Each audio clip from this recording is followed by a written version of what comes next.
Hello guys, how's it going? This is Peter with another video. Let me start by saying it doesn't matter if you're a new or returning player or even a veteran like myself. I'm sure sooner or later you will get tired of the game. And this is when you need a good idea, something you can work on, a purpose, a goal to achieve. So guys, today I'm gonna give you 15 great tips, 15 things to do or try in Guild Wars 1. And trust me, I know a thing or two about this topic since been playing this game for more than 15 years now when I'm making this vid and spent roughly 16,000 hours in the game. And if these tips work for me, will work for you too. So let's get started. My first tip may sound quite obvious, but finishing Prophecies, Factions, Nightfall and Eye of the North should be on your bucket list, especially if you are a new player, but also it's recommended for everyone who doesn't really know what the lore is about. And if primary quests and missions are too easy for you, give it a try in hard mode and you won't be disappointed. If you are a Guild Wars 2 player watching this vid, I'm sure you have heard about Hall of Monuments and the calculator thingy. For others, here is a short explanation. This is a very special place in Eye of the North, where you can display your characters and accounts accomplishments, titles, mini-pets, rare armors, weapons, pets and hero armors. So this will give you a lot of things to do off the bat, easily months of grinding. And by the way, the max is 50 points and you get different rewards at each point in Guild Wars 2. Some of you may not be interested in Hall of Monuments points, since this was made for another game, but maxing titles will give you great satisfaction nonetheless. Personally, this is one of my favorite things to do. I like to turn the map into gold, you know, by maxing vanquishes, missions, capping elite skills, doing cartography, etc. And if you get the taste of it, don't stop till 30 maxed ones. That's called God Walking Amongst Mere Mortals, or just GWAMM in short, and even these days it has some prestige value. If titles are not your thing, you can still try speed clears. This is mostly endgame content stuff, a group of players who bring special meta builds to complete that one particular area in the hope of getting something rare and valuable from the end chest.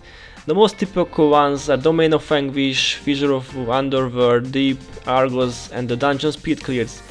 But it's only recommended if you have some experience with the game already, since this community is not always forgiving for beginners.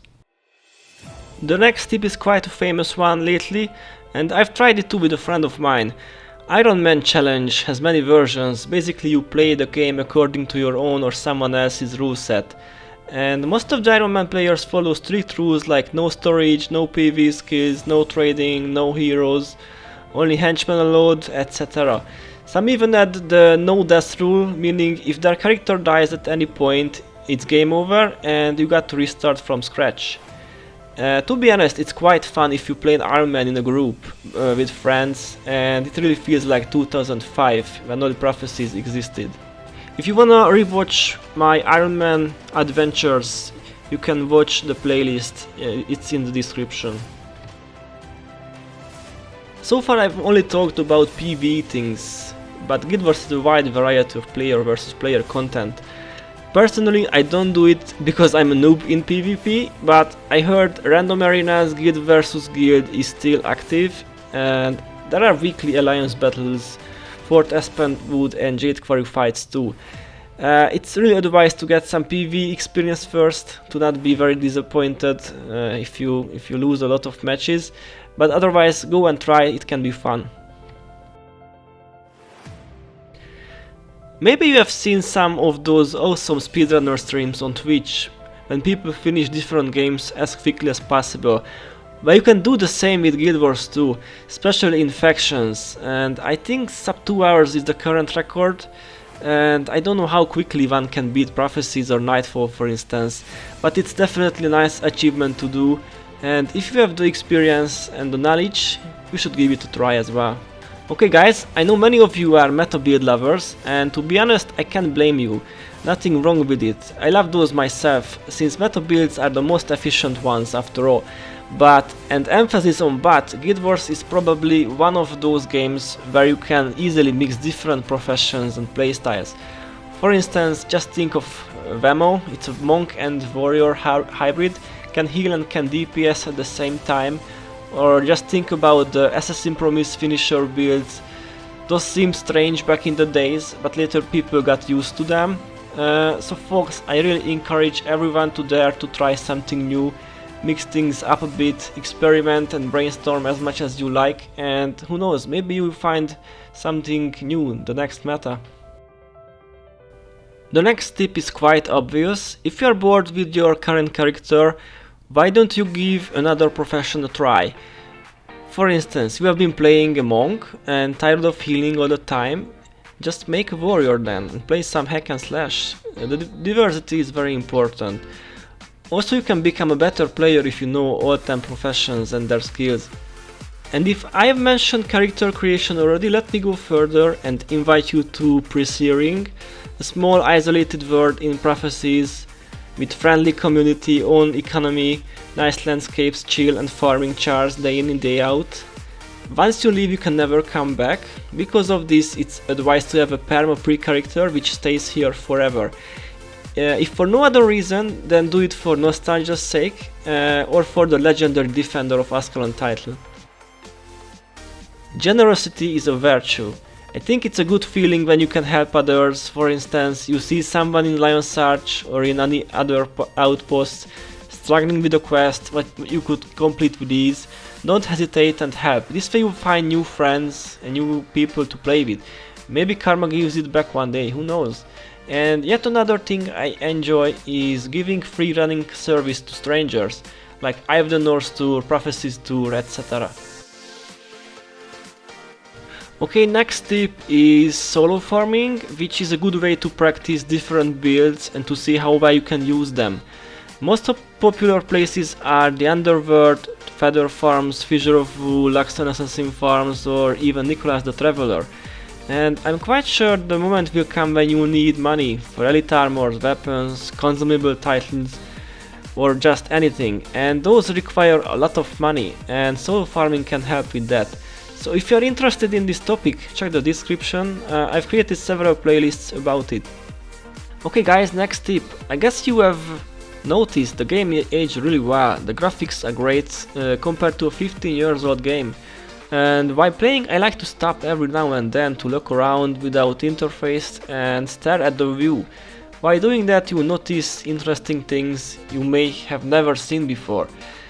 And anyway, to get rid of everything on the screen, just press Ctrl plus Shift plus H and just press print screen on your keyboard to make a screenshot quickly.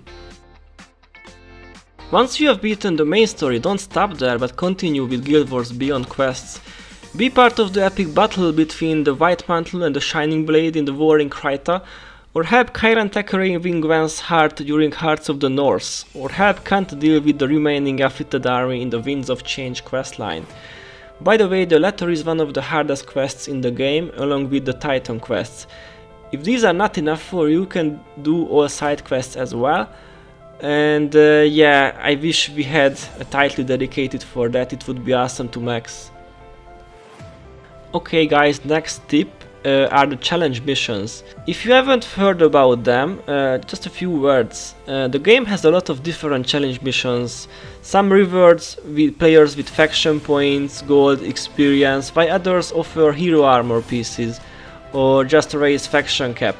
And if you are interested in this topic, take a look at this list or check them on wiki. There are a lot of information about them. And for last but not least, you can try one of the hardest challenges in the game, the legendary Survivor of Ascalon title. So in short, since mobs in Pre-Searing are low level, reaching level 20 is quite hard on its own. And basically you have two choices, either doing Vanguard quests or killing spawns or death leveling mobs. Now imagine doing it without dying, it sounds quite difficult, right? Now imagine reaching 1.35 million XP like that.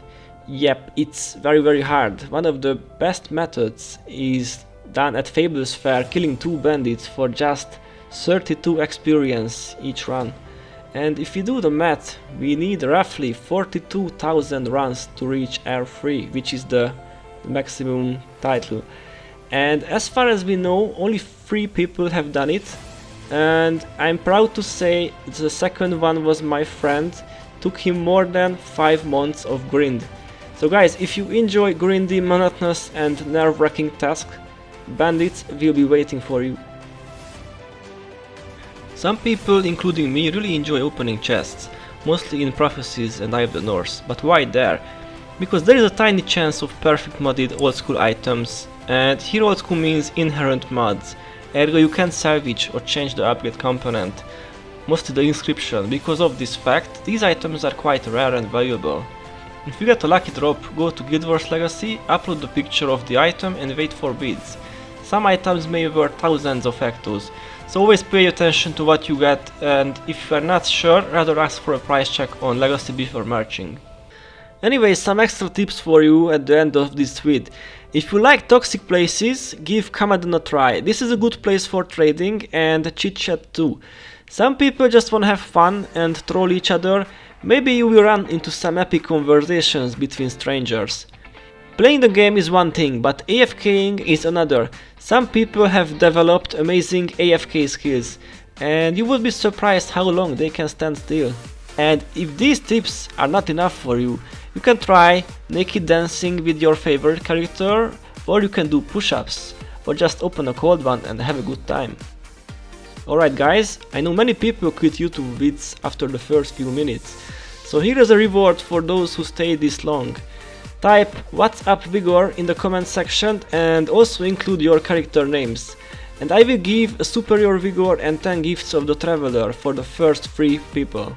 So guys, I think this is pretty much everything you can do. Tell me in a comment what's your favorite one, or if I missed something important.